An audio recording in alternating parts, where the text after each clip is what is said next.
Konektado! Napapanahong aral at prinsipyo mula kay Hesukristo. Konektado!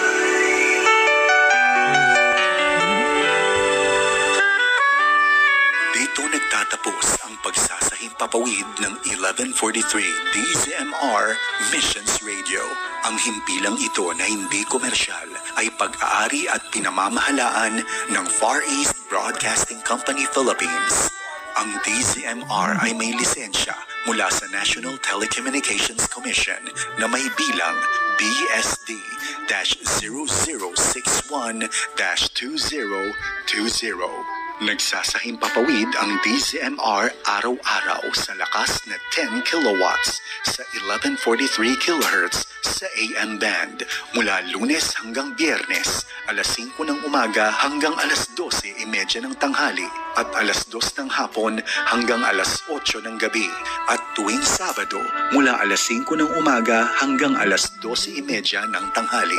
Ang mga studio at transmitter nito ay nasa Secton Village, Maharlika Highway, Barangay Divisoria, Santiago City, Isabela. Ang 1143 DZMR ay nasa pangangalagang teknikal ng mga sumusunod na FEBC personnel na lisensyado ng National Telecommunications Commission at ng Professional Regulation Commission.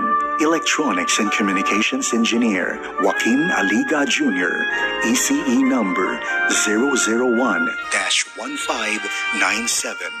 First Class Radio Operators John Mark Anthony Maguliado, NTC number 12-1PHN-26499 at Valentino Marcelino, NTC number 97-1TNCR-9994. Maraming salamat sa pakikinig. Ito ang 1143 DZMR Missions Radio.